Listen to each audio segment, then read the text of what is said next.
नमस्कार मित्रांनो, तोही माझा मितवा या मालिकेच्या पुढील काही भागामध्ये मित्रांनो जबरदस्त आता कोणता ट्विस्ट आपल्यासमोर बघायला मिळणार आहे आणि त्या ट्विस्टमध्ये नक्की काय होणार आहे हे बघायला विसरू नका।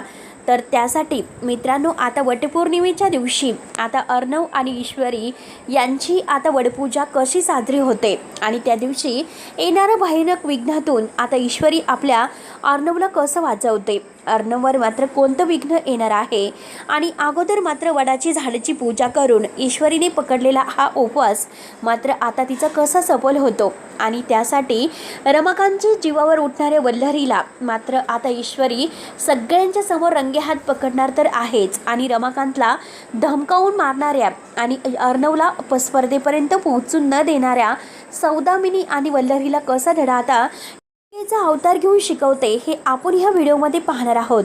त्यासाठी मित्रांनो व्हिडिओ शेवटपर्यंत नक्की बघत राहा आणि जर तुम्ही आपल्या चॅनलवर नवीन असाल तर चॅनलला सबस्क्राईब करण्यासाठी मात्र विसरू नका, जेणेकरून तुम्हाला आता तोही माझा मितवा या मालिकेचे डेली अपडेट्स पाहायला मिळतील। तेव्हा मित्रांनो हे बघा, आत्तापर्यंत आपण मालिकेमध्ये असं बघत आलो कारण आता ईश्वरी आणि अर्णव ह्या दोघांनी मिळून आता सर्व काही सौदामिनी आणि वल्लरी यांचे पूर्णपणे फासे हे त्यांच्यावरच उलटवलेले असतात।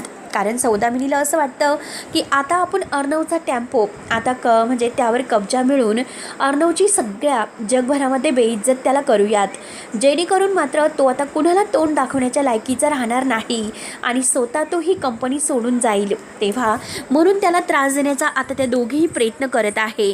एकीकडे मात्र आता इकडे ही वल्लरी घरामध्ये आणि दुसरीकडे तिकडे सौदामिनी, परंतु अर्णवला साथ असते ती ईश्वरीच्या मदतीने तो सर्व काही आता कितीही कठीण आणि कठीणातली जरी आता संकट आलेलं असेल तर सगळं काही मात्र तो ईश्वरीच्या साथीने पार पाडतो। आता प्रेस कॉन्फरन्स असते, त्या सगळ्यांसमोर मात्र अर्णवने छान उत्तर दिलेलं असतं, माझ्या सात्विका आईचा आशीर्वाद आणि माझ्या बायकोची साथ हेच मला पुष्कळ आहे। आजीला मात्र हे सगळं काही पटलेलं असतं आणि आता त्याच गोष्टीचा वल्लरी आता नम्रताला जळफाट करून सांगते की बघ, सगळं काही कौतुक होतं ते फक्त आणि फक्त ईश्वरीचं आणि तू फक्त बघत राहा, कारण ती ईश्वरी ना एक ना एक दिवस तुला घरातील मोलकरीण म्हणून आता करून टाकेल, जसं माझ्या आकाशला या अर्णवने केलेलं आहे आणि तसंच मात्र आता ही वेळ तुझ्यावर सुद्धा येणार आहे। त्यामुळे तू लवकरात लवकर लक्ष दे, नाहीतर अवघड होईल। कारण आकाश आणि अर्णव हे दोघं जरी भाऊ असले पण तरीसुद्धा अर्णवने आत्तापर्यंत कोणतेही हक्क माझ्या आकाशला दिलेले नाहीत, त्यामुळे तू प्लीज जागी हो, म्हणून ती नम्रताचे कान भरते। तेव्हा आता नम्रताचं वागणं खूपच बदलतं। ईश्वरीच्या हे सगळं काही लक्षात आलेलं असतं, नम्रता आपल्याशी चांगलं बोलत नाही, वागत नाही आणि काहीतरी तिच्या मनामध्ये सलत आहे, नक्की काय आहे हे तर आपल्याला माहिती करून घ्यावीच लागेल। तेव्हा नम्रता रागाने ईश्वरीकडे येते आणि ईश्वरीला म्हणते की हे बघ ताई, स्पर्धेमध्ये मला भाग घ्यायचा आहे आणि ते पण आमचं काहीतरी वेगळं असं, आकाशच्या जी काही कंपनी आहे तर तिला सुद्धा आम्हाला असं सिद्ध करायचं आहे आणि आकाश फक्त तुमच्यासाठी काम करतात। आकाशने आत्तापर्यंत जे काही केलेलं आहे तर त्यात म्हणजे फक्त अर्णवचाच सगळ्यांना हेवा वाटतो, माझ्या आकाशचं कुणाला काही घेणं देणं नाही। आता नम्रता थोडंसं तुसडच बोलते, आता जी बिचारी ईश्वरी सगळं काही ऐकून घेते आणि म्हणते की नमूताई, हे बघ सगळं काही तुझ्या मनासारखं होईल, तू काही काळजी करू नकोस। त्यानंतर आता घरातील सगळेजण एकत्र असतात।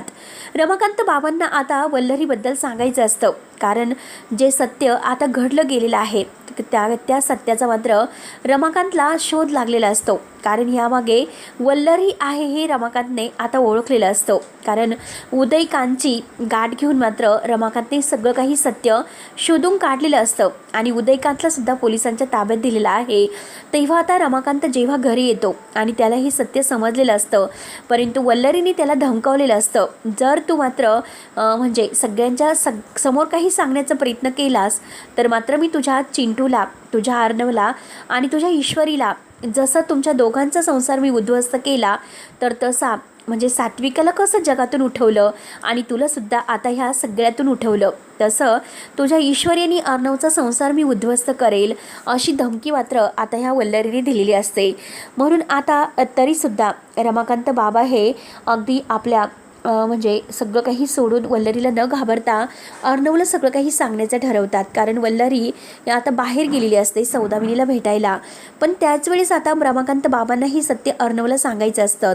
ते अर्णवला म्हणतात की अर्णव, मला तुला काहीतरी सांगायचं आहे. अर्णव म्हणतो की काय सांगायचं आहे बाबा. तर जेव्हा रमाकांत ही सांगायला जातो त्याच वेळेस तेथे वल्लरी आलेली असते आणि घरातील सगळेजण तेथे आहेत. तर वल्लरीला बघितल्यानंतर बाबा घाबरतात. त्यांना आता आपल्या सात्विकाचं आणि त्यांचा संसार मोडल्याचं आठवतं आणि त्यामुळे माझ्या ईश्वरी आणि अर्णव यांचा संसार उद्ध्वस्त व्हायला नकोय. त्यासाठी मात्र आता मला काहीतरी करावं लागेल. वल्लरी म्हणते की आता ह्या रमाकांतला काहीतरी धडा शिकवावाच लागेल. आणि त्याच वेळेस मात्र आता वल्लरी जे काही आता हे सगळं काही मुद्दाम करत आहे ईश्वरीच्या सगळं काही लक्षात येते. आणि त्यानंतर बाबा आता रूममध्ये निघून जातात. ईश्वरी मात्र बाबांच्या रूममध्ये येते आणि त्याच वेळेस तेथे वल्लरी परत येते. परंतु आता ईश्वरीला संशय आलेला असतो. नक्की बाबा आपल्यापासून काहीतरी लपवतात, त्यांना माहिती आहे. आणि वल्लरी मामी त्यांच्या पाळतीवर आहेत. वल्लरी मामीचं काही वागणं मला पटत नाही. एकतर नमुताईचे सुद्धा कान भरत असते आणि दुसरीकडे मात्र आता बाबावर सुद्धा आता रोखून आहे. म्हणून मात्र आता रात्री बाबा झोपलेले असताना आता ही वल्लरी मात्र आता ह्या रमाकांतच्या रूममध्ये येते आणि रमाकांत झोपलेला आहे. म्हणून मात्र आता ती रमाकांतच्या रूममध्ये आल्यानंतर जोरात मात्र आता त्याच्या डोक्यात काहीतरी फेकून मारणार असते. ती काठीचा वार करणार असते. पण त्याच वेळेस तेथे आता ईश्वरी येते आणि ईश्वरी घाईने मात्र ती काठी धरते आणि ती काठी धरल्या क्षणी आता जोरात ईश्वरी ओरडते की आई, मामी, काय करतात तुम्ही?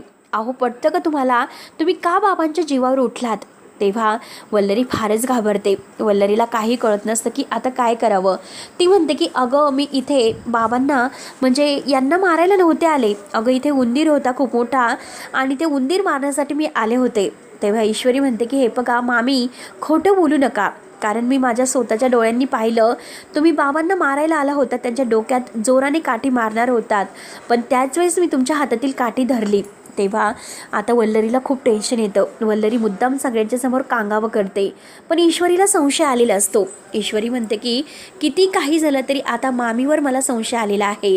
तेव्हा आता रमाकांत खूप घाबरलेला असतो. रमाकांत म्हणतो की हे बघ ईश्वरी, ह्या वल्लरीचं काही खरं नाही. तिने मला धमकी दिलेली आहे की जर मी तुम्हाला काही सांगितलं तर मात्र ती तुझा आणि अर्णवचा संसार उद्ध्वस्त करणार आहे.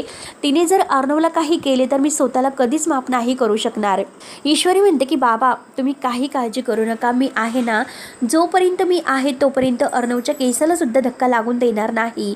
पण आता मला समजलं की घरामध्येच आता एक आपला शत्रू दडलेला आहे आणि घरातील सगळ्या काही खबर कुठे जातात, सगळं काही आता हे होतं कसं, हे आता माझ्या पूर्णपणे लक्षात आलेलं आहे. त्यामुळे बाबा, तुम्ही काही काळजी करू नकास. आणि त्याच वेळेस आता वल्लरी रूममध्ये येते. रूममध्ये आल्यानंतर सौदामिनीला फोन करते.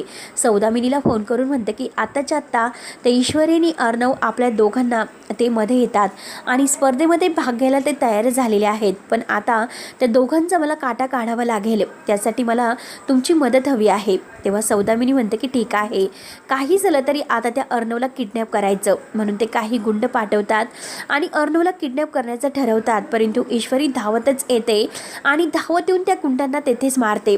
आणि आता तेथे मारून मात्र अर्णवला जे लागलेलं असतं तर ईश्वरी म्हणते की अर्णव सर, मी आहे, तुम्ही काही काळजी करू नका. एक रागिणी बनून मात्र ईश्वरी धावत आलेली असते आणि त्या गुंडांच्या तावडीतून आपल्या अर्णवला तर वाचवलं असतं. त्यानंतर अर्णवसुद्धा ईश्वरीला वाचवतो. आणि आता दोघंही वटपौर्णिमेच्या एका म्हणजे खास सणासाठी आता तेथे ईश्वरी त्याला वाचवायला गेलेली असते. आता तेथेच मात्र ईश्वरी छान तयार होते. अर्णवसुद्धा खूप छान तयार होतो आणि आता दोघंही जंगलामध्ये असतात. तेथे कुठेही वडाचं झाड नसतं. ईश्वरीला मात्र आता वडपूजा करायची असते. त्या दिवशी तिने उपवास पकडलेला असतो. अर्णवला म्हणते की हे बघा अर्णव सर, तुम्हीसुद्धा छान तयार व्हा आणि काही झालं तरी आज या वटपौर्णिमेच्या दिवशी मी तुम्हाला एक सत्य सांगणार आहे.